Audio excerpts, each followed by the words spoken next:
no place like the Cube.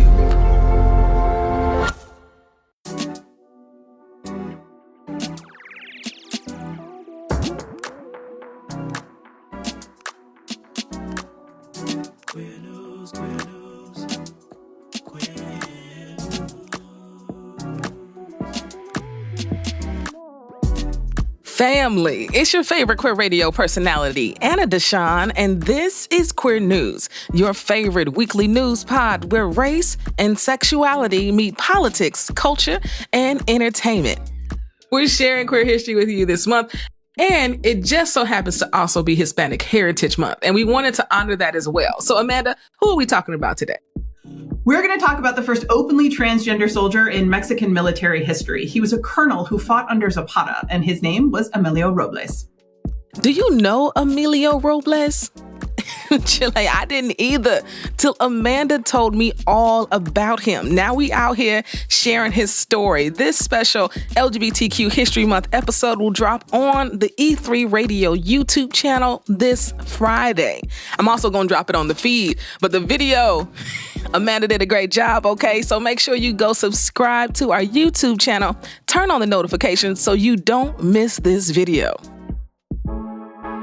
Also, family, don't forget the Queer News tip line is open. A link is in the show notes, okay? And Q Crew, what's going on? Thank you so much for helping to financially sustain this podcast. Thank you, thank you, thank you.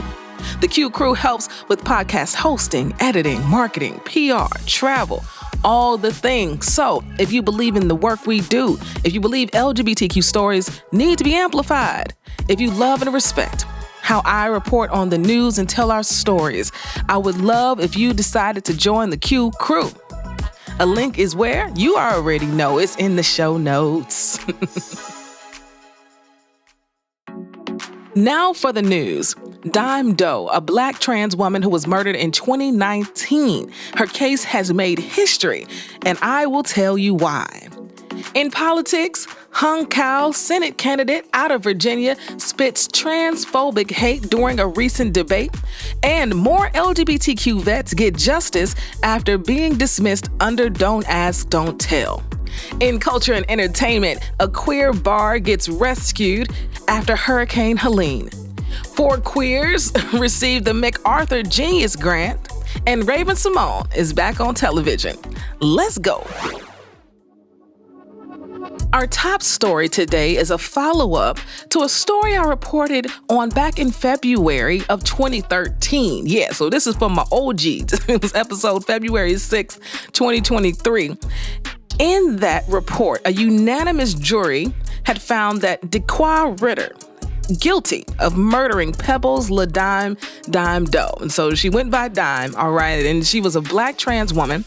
And in 2019, in South Carolina, DeQuan murdered her. She was only 24 years old. The story goes that about a month before he killed Dime, his girlfriend found out that he was cheating on her with Dime. When the girlfriend found out, she called him a derogatory slur, which infuriated him. Then word started to get around to his friends, and that made him even more upset. And so he turned around, lured Dime to a remote spot near a family member's house, and then shot her 3 times. Yeah, family. It's reported that he said, "No one has to worry about Dime anymore." Does that make you just as disgusted as it makes me? Because that's just pretty disgusting. You know what I'm saying?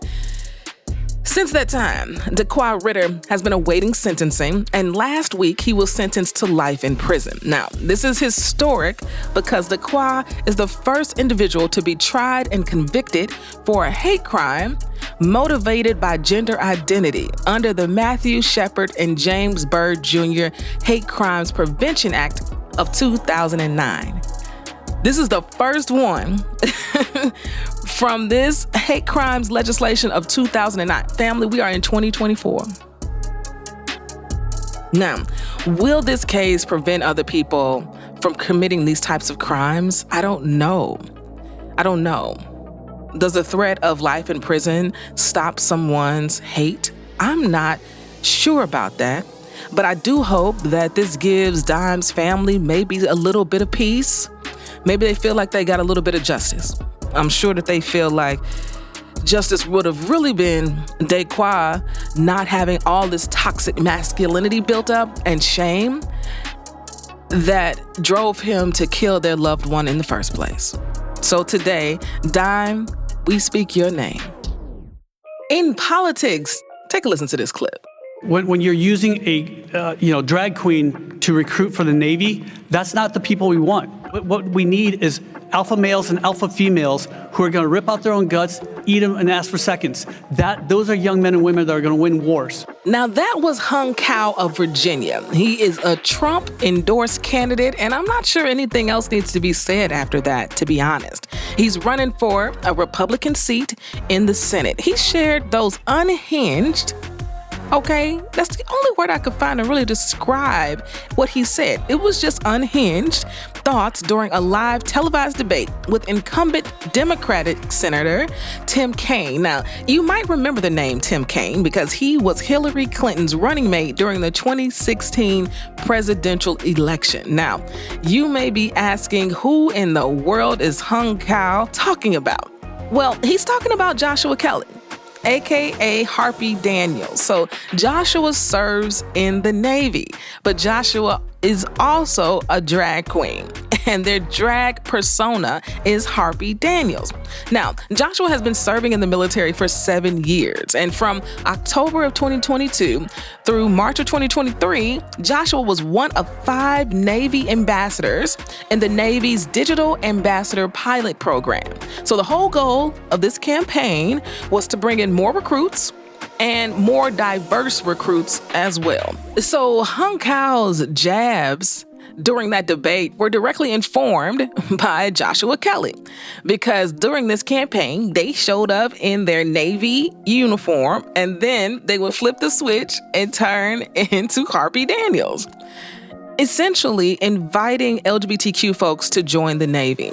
Now, clearly Hung Cao and other Republicans didn't like this at all, to the point where in June of 2023, Republican Representative Jim Banks introduced an amendment to the 2024 budget for the National Defense Authorization Act to suspend this particular program. So they was like, y'all gonna put drag queens in this program to recruit folks for the Navy, then we gonna pull the funding for this said program so you can't do it no more. And that's essentially what they did.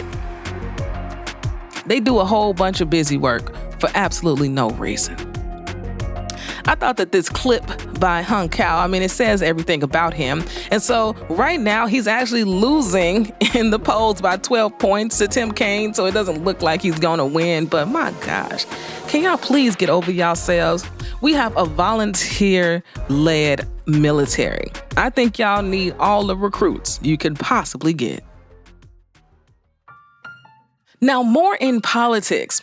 The military is trying to right the wrongs of don't ask, don't tell. Now, I know y'all are very familiar with this, right? It was the most homophobic military policy ever, which was in effect from 1994 to 2011, right? And it prohibited openly gay and lesbian service members. Now, those who were found out were dismissed, and being dismissed meant that you couldn't receive your military benefits either, which is really one of the main reasons people join the military. It's because of all of the benefits. Well, last week, the Pentagon announced that after a year-long review, they were able to successfully upgrade nearly 2,000 discharges to honorable status. This change allows these veterans to access the full military benefit portfolio that they were previously denied. This is a big deal. The Defense Secretary Lloyd Austin commended the proactive review process and emphasized the department's commitment to righting the harms of the past. And I think what's really important to note here is that this was a proactive review. Nobody was pressing them to do this review. I'm sure advocates were sending emails, but they decided to do this on their own, which I think is really, really dope. Now, Defense Secretary Austin said this: brave LGBTQ Americans have long volunteered to serve the country that they love. Under President Biden's leadership, the Department of Defense has taken extraordinary steps to address the harms done by Don't Ask, Don't Tell and other policies on these former service members. He went on to say that what this means is that of the nearly 13,500 individuals who were dismissed under Don't Ask, Don't Tell and served long enough to receive a merit-based characterization of service, 96% of them now have an honorable discharge. So basically, family, what this means is that those who were dismissed and those who had reached the threshold to receive the benefits, 96% of them have it today. Now, Don't Ask, Don't Tell ended in 2011. We are in 2024, which means that it took 13 years for these folks to get these benefits. Can we say too long? But we are still really pleased that it has finally happened, because these folks deserve these benefits, because it's not just their families, it's their family's family, right? It's their generations that get impacted when they don't get these types of benefits. So it's long waited. People have been waiting for this for a long time. And I think it's the least that they can do, especially when someone decides to sign up and serve their country. So way to go, y'all. Whoever's involved in making this happen, way to go. Now I think it's a great time to take a quick break. And when we get back, let's jump into some culture and entertainment. November 1st is the start of open enrollment for the Get Covered Illinois Health Insurance Marketplace. If you need health insurance, our Get Covered Illinois navigators are here to help you select a plan to fit your family's needs. You can compare health plans side by side, and you may qualify for financial help. Open enrollment starts November 1st. Visit getcoveredillinois.gov. Your health coverage starts here. If you're listening to this, it means we didn't sell this ad space. If you're listening to this, it means running ads on our podcast can actually work. You see what I did there? Do you need some promo? A little amplification? Hit us up at info@e3radio.fm. That's info@e3radio.fm. We have a platform. You should use it. Family, have you been thinking about starting a podcast? Or do you have a project that needs an editor, but you can't find one? I got somebody for you. Hemlock Creek Productions. Hemlock is an award-winning post-production studio. They do podcasts, they do video games, they do films, they do all the things. And they are Black-owned, they are queer-owned, and they are really good. So I want you to go visit hemlockcreekprod.com. That's hemlockcreekprod.com. Hit contact and get a consultation today, okay? And tell them Queer News sent you. Family, welcome back to the show. Now let's jump into some culture and entertainment. Now, y'all know these hurricanes have been wreaking havoc across the South. And in Asheville, North Carolina, a gay bar called Day Trip was completely destroyed just weeks after its grand opening. Owners Brandon and Davey are partners, and they are just devastated as any of us would be. Brandon said, "Even though we lost our livelihood and financial security, we feel so lucky to be alive. So many people lost their homes or parents or children or spouses." And Brandon tells no lies, okay? It's reported that at least 242 people died as a result of Hurricane Helene and its aftermath. And it's estimated that the cost of damages of Helene are around $47.5 billion. Now, Brandon and Davey have an amazing friend named Meredith Sims, and Meredith started a GoFundMe for them. And she said this: "They spent countless months and so much blood, sweat, and tears renovating this space and realizing their dream of creating a cozy and quirky place for friends and neighbors to come and feel welcome. It was that place for a sweet, brief time." She said many other kind things about them and what they were going to do with the money. But since that GoFundMe went up, people have been donating not just from Asheville, North Carolina, but from around the world. They have raised $196,000 to rebuild this bar. Brandon said that they will use the money to rebuild in the spring. He said they'll also use it to pay employees who lost their livelihoods with the hurricane's destruction. And they're also going to donate some of the money to local volunteering efforts too. I'd love to see this. This is community. This is how we show up for people when we can. There's also a really touching video. The New York Times followed Brandon as he went to see the bar after the destruction and devastation, and they captured his reaction. I included that on the blog page for this episode on e3radio.fm if you want to watch it, but that also helped to amplify and push this GoFundMe forward. I can't wait for them to rebuild, right, and welcome community back to Asheville, North Carolina, because if we know we need it in any place, it is absolutely Asheville, North Carolina. Now, family, are you familiar with the MacArthur Foundation or the MacArthur Fellows? Or maybe you've heard of it as the Genius Grant. Well, the MacArthur Foundation is one of the largest funders in the country, and they started in my hometown of Chicago. As stated on their website, they fund creative solutions to urgent challenges, sparking hope for our future. Thank you. Thank you. One more rose and I'm in there. Yay! Sorry, podcast. I'm on TikTok and I got a rose. If you ever want to join me, follow me on TikTok. Okay, back to the story. Well, the MacArthur Foundation is one of the largest funders in the country, and they started in my hometown of Chicago. As stated on their website, they fund creative solutions to urgent challenges, sparking hope for the future. They are committed to building a more just, verdant, and peaceful world. Yeah. Now in Chicago, I'm familiar with them because they invest in journalism and media. They invest in creating more just and inclusive news and narratives. Well, the Genius Grant winners have been announced, and 4 of them are queer. And we want to show these 4 queer Genius Fellows a lot of love, okay? Justin Vivian Bond, performer, Jericho Brown, poet, Shamil Pitts, choreographer, and Alice Wong, disability justice activist.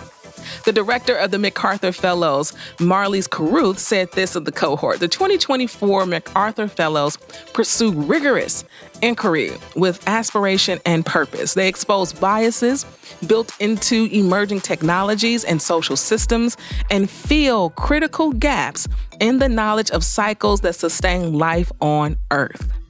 Their work highlights our shared humanity, centering the agency of disabled people, the humor and the histories of indigenous communities, the emotional lives of adolescents, and perspectives of rural Americans. Now, family, why I want to share this with you all is because the Genius Grant is not like a normal grant. It's not like a normal fellowship. That's right. Besides the fact that it's hella prestigious to be a MacArthur Fellow, it comes with a lot of money. I'm getting to the money. Everybody wins, you know what I'm saying? These grant winners received $800,000 over 5 years. And they get paid every quarter. So when you break it down, that's $160,000 a year and $40,000 a quarter to create and work on their passion, that thing that is going to change the world. They get to focus on that for 5 years. They don't have to get a job necessarily if they don't want to. They don't have to go pursuing gig after gig after gig, which so many of us creatives have to do in order to live. This Genius Grant provides them the opportunity to be financially stable for 5 years and to do the work that they feel like they are called to do in the world. And that is pretty amazing. So I want to say congratulations to all the MacArthur Fellows, but especially these 4 queer folks who are out here in the world doing their work. Now, before you get to Googling, this isn't something you can apply for. This is a nomination-based system that is intricately designed by the MacArthur Foundation. So essentially, you got to know somebody that think you worthy of this here nomination. You feel me? So get to networking, because relationships are everything. For our last story in culture and entertainment, I like game shows. I don't know. Do y'all watch game shows? Me and my wife watch game shows. And we saw that there were 2 new game shows coming on television, Trivial Pursuit and Scrabble. Do you know who's hosting Trivial Pursuit? The LeVar Burton. And do you know who is hosting Scrabble? That's right, our very own Raven-Symoné. Y'all know Raven-Symoné from her days on The Cosby Show. But Chile, she had done a whole lot of stuff since she was 3 until she's a grown human today. And we watched the Scrabble episodes and we really liked them. I didn't know how they were going to translate Scrabble to television, but they did it in a really cool way, and Raven is doing a really nice job. She said, "I was so honored when I was asked to host Scrabble because I am a game player. I play games all the time, and when the opportunity came to host one of the most iconic board games ever, I jumped at the opportunity." So family, what you gotta do? You gotta watch Scrabble. Give it some ratings. Make sure, right, that they know that we watching and we enjoy it. Because I really do think if you like Scrabble, you gonna really enjoy watching the television show. Congrats, Raven. Now, fam, we're at that part of the show for Anna's Got a Word, because Anna's always got a word. And this week, I want to talk about the experience I had over the weekend, Afros and Audio. Afros and Audio is a podcast festival specifically for Black podcasters and audio professionals. It took place in Baltimore, Maryland. And what I enjoy most about this conference are the people. There are communities in the podcasting space like Black Podcasting Association and the Black Podcasting Awards, and there's Afros and Audio. And there are forums and places where we support each other and message and provide information and job opportunities. But it's all online, and so we don't get to see each other in real life very often. Afros and Audio bring people together to see each other and to be in community. And my word for today, family, is to find your people. If there is something you want to do, if there's something you want to pursue, you need to find the people in that space and introduce yourself, share your goal and your vision for what you're looking to do, and you go out there and you find your people. Yes, none of us should do any of this alone. It is no fun doing things by yourself. It is so much more enriching to share the wins with someone, to share the lows with someone. It makes the journey that much easier. So family, if you hear nothing else from me ever on this podcast, please hear this message. Find your people and go together. It's way better that way. All right, family, this was wonderful. It was good to be back with another traditional episode. Be on the lookout on Friday for a special drop on the feed and on our YouTube channel for LGBTQ History Month. And until next week, peace.